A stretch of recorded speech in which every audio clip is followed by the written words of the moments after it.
Une plante très connue pour drainer le foie, c'est l'artichaut, dont on utilise les feuilles. Donc l'artichaut a des vertus cholérétiques, apéritives et digestives. L'artichaut est aussi fortement antioxydant et va travailler, vous voyez, hein, sur le côté triglycéride antidiabétique, mais aussi carminatif, spasmodique et antiémétique. Alors, du coup, l'artichaut, on l'indique pour toutes les affections du foie. C'est vraiment le draineur du foie universel, si on veut faire une cure dépurative ou détoxifiante. Et du coup, en fait, par son action sur le foie, l'artichaut va avoir une action sur tout ce qui est constipation, mais aussi les maux de tête dus aux problèmes de foie. Voilà, après, il y a d'autres vertus de l'artichaut, mais je trouve que par rapport au foie, ce sont vraiment les plus importantes. Alors là, sur cette forme liquide, hein, donc les extraits fluides de la gamme Soria, on recommande d'utiliser cet artichaut à raison de 3 fois 1 ml par jour dans un peu d'eau, sachant qu'on peut mettre les 3 ml quotidiens dans une grande bouteille d'eau qu'on va consommer tout au long de la journée. Donc ça, c'est la posologie pour les adultes. L'artichaut est possible d'utilisation chez les enfants à des doses inférieures et il n'y a pas de contre-indication. On peut utiliser l'artichaut quelle que soit la pathologie que l'on peut avoir. Autre plante ultra connue du foie, c'est le radis noir qu'on va utiliser sous forme de jus. Alors le radis noir, lui, il a aussi une action sur la bile et la vésicule biliaire. C'est aussi un dépuratif du foie et il protège le foie. Donc vous voyez que vraiment, il a toute sa place ici. Le radis noir permet aussi de stimuler le transit intestinal. Hein. Des fois, juste des petits verres de jus de radis noir peuvent aider au transit. Et puis, donc, on a une action au niveau carminatif et digestif. Alors, les indications, bah forcément, toute affection du foie et de la vésicule biliaire, les préventions de calcul biliaire, mais aussi toutes affections digestives. Hein, donc, quand on est sujet au ballonnement, aux flatulences, et puis enfin, donc sur le côté plutôt rénal, le radis noir a aussi une action sur cystite, rhumatisme, gouttes et lithiase urinaire.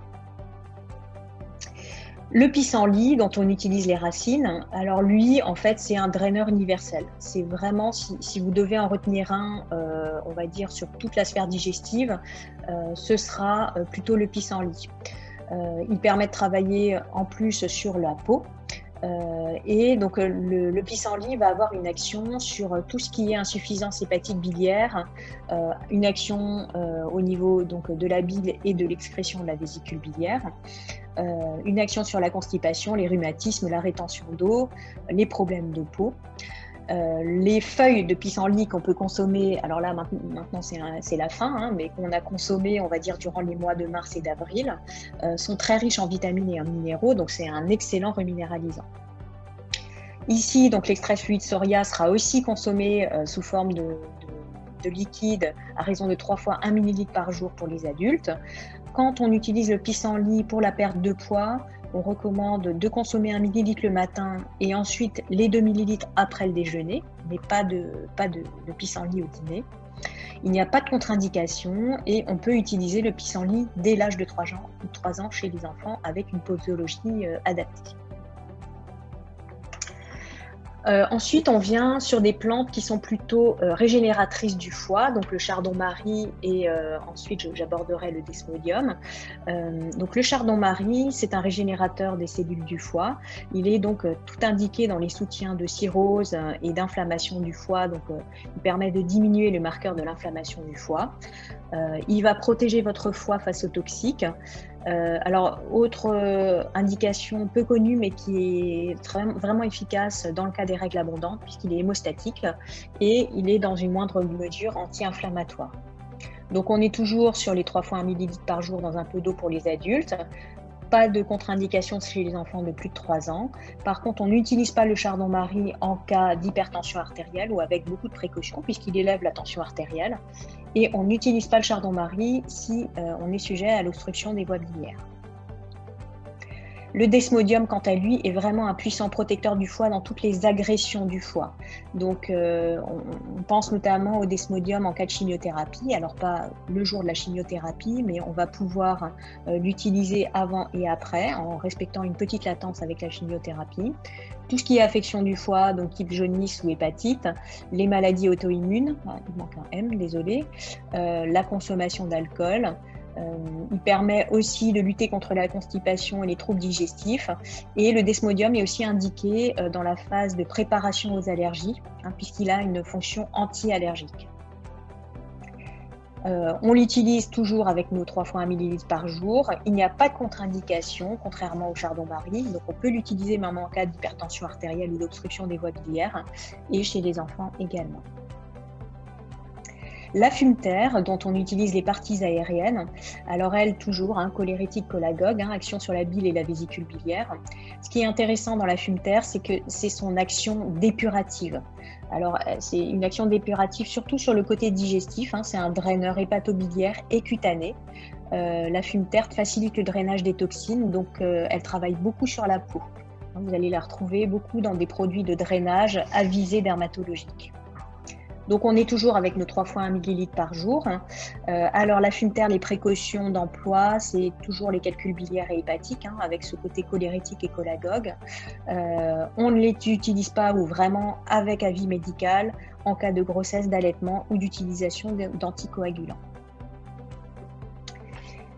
Le bol d'eau, dont on utilise les feuilles, a une action sur la digestion, la prévention de repas copieux, donc une action plutôt digestive, mais aussi sur le transit intestinal. Le bol d'eau est un décongestionnant hépatique, donc il ne vient pas en soutien, mais il va aider à délivrer le foie de ses toxines et donc à l'aider à mieux fonctionner, d'où une action sur la constipation et la digestion. Donc le bol d'eau peut être très intéressant à prendre de manière isolée quand on est sujet à de la constipation occasionnelle ou quand on a un repas copieux en vue. Typiquement, si on ne digère pas forcément très bien la raclette, on peut prendre du bol d'eau en prévision de cette raclette. Et si on a des problèmes de digestion a posteriori d'un repas qui a été trop copieux, on peut prendre du bol d'eau pour aider à digérer. Donc la posologie en traitement de fond est de 3 fois 1 ml par jour. On peut monter un petit peu en cas de traitement pour digestion. Il faut le prendre avant ou après le bol d'eau? Alors, pardon, je n'ai pas compris. Le bol d'eau, il faut le prendre avant ou après le repas? Alors, si c'est en prévention, parce qu'on sait qu'on va faire un repas difficile à digérer, ce sera avant. Et si c'est après, parce que clairement, on ne se sent pas bien après le repas, ben voilà, c'est après. On peut le prendre avant comme après. C'est sûr que si on sait déjà que ça va être compliqué le repas, autant le prendre avant, ça nous évitera des problèmes de digestion par la suite. Ok, merci. Mais de rien. Alors, je continue toujours sur le foie, mais vous allez voir que c'est des plantes qu'on va retrouver par la suite aussi pour les reins et les intestins. Le romarin, dont on utilise l'huile essentielle. Alors là, je parle du romarin à verbenone. Ce romarin, lui, a une action hépatoprotectrice majeure et permet aussi de lutter contre les spasmes de la digestion. Donc on va l'appliquer plutôt par voie externe, c'est-à-dire que si on a des spasmes au niveau du foie ou des spasmes au niveau des intestins, on va pouvoir appliquer cette huile essentielle par voie externe par la peau. Donc le romarin sert aussi au drainage hépatobiliaire et à la détoxication. Donc là, en termes d'huile essentielle, on peut la prendre par voie interne à raison d'1 goutte 3 fois par jour pendant 7 jours maximum chez les adultes. Évidemment, on ne la prend pas pendant la grossesse et pendant l'allaitement. Chez les enfants, on peut utiliser le romarin à verbenone, mais uniquement pour les enfants de plus de 12 ans et avec une posologie adaptée, bien entendu. Alors, de toutes ces plantes, on peut retenir qu'il y a plusieurs produits de la gamme chez Soria qui rassemblent plusieurs de ces principes actifs. Alors, le premier, qui est l'un de mes chouchous parce qu'il fonctionne vraiment très très bien auprès de mes clients et de moi-même d'ailleurs, puisque je pratique cette cure aussi au moins 1 fois par an, c'est le Cyrrazine que vous connaissez peut-être, ces petites fioles qui ont un très fort goût de radis noir et d'artichaut, mais pas désagréable finalement. Donc, ces petites fioles alvéole rassemble à la fois l'artichaut, le radis noir, le chardon-marie et de la lécithine de soja pour la phosphatidylcholine qu'elle contient, qui est un soutien et un constituant des membranes des cellules du foie. Donc ce produit-là, qui est une cure que l'on peut faire, on va dire à minima une fois par an, permet de soulager le foie, de le détoxifier, de le nettoyer, de le drainer. Mais on peut aussi l'utiliser juste au cas par cas, un petit peu comme on a parlé du bol d'eau juste avant, en prévention ou en digestion de repas difficiles. Donc ce produit s'utilise plutôt le soir, après le dîner, tout simplement parce qu'on vient renforcer le travail du foie qui se fait naturellement la nuit. On va l'utiliser pur ou dilué si le goût est trop fort, peu importe, à partir du moment où on prend le flacon complet. Donc la cure, c'est de 14 jours, puisqu'il y a 14 ampoules dans la boîte. C'est une cure que l'on peut renouveler si on sent que le travail n'est pas encore complètement terminé, mais à renouveler une fois. Voilà, il ne s'agit pas de faire ça en continu, évidemment, sinon on fatigue le foie et on se déminéralise. Le Chirazil est contre-indiqué en cas d'hypertension artérielle, parce qu'il y a du chardon-marie, ou en cas d'obstruction des voies biliaires, évidemment, puisque là, on a des plantes qui sont cholérétiques et cholagogues. Donc, quelles sont les indications? On veut entamer une cure dépurative. Voilà, là, c'est parfait. On va avoir tous les principes actifs nécessaires pour faire cette cure. On peut l'utiliser aussi en cas d'intoxication alimentaire ou de forte médication, d'alcoolisme. Tout ce qui est digestion lente, difficile, les maux de tête de source hépatique, les problèmes de constipation en lien avec une congestion hépatique là aussi, les problèmes d'obésité et notamment de cellulite. Là, on va vraiment avoir un intérêt à faire des cures de Chirazil. Enfin, pour terminer sur le foie, donc on a aussi l'huile essentielle de menthe poivrée qui a elle aussi des actions cholérétiques cholagogues, qui est très efficace pour traiter les spasmes du système digestif et d'une manière générale ce qu'on appelle la dyspepsie, c'est-à-dire une mauvaise digestion. Elle peut se prendre par voie interne, sauf pour les personnes qui font de l'hypertension artérielle, et puis il y a d'autres contre-indications sur l'huile essentielle de menthe poivrée, et elle peut être aussi donc appliquée par voie externe comme on a vu pour le romarin à verbena. L'olivier, c'est un actif très naturel. C'est une huile qui est cholagogue et cholérétique qu'on va utiliser notamment dans le cas des migraines digestives. C'est quelque chose que je conseille, qui marche vraiment bien. Ce sont des cures que l'on peut faire d'une dizaine de jours où on va prendre une cuillerée à café d'huile d'olive le matin, à jeun avant le petit déjeuner, idéalement 15 minutes avant le petit déjeuner, avec un petit peu de jus de citron et d'eau tiède, ni chaude ni froide. C'est quelque chose qui marche rudement bien. Le curcuma, avec donc son principe actif qui est la curcumine, qui a un côté anti-inflammatoire, antioxydant et cholérétique, qui est conseillé notamment dans les pathologies du foie, mais aussi des intestins.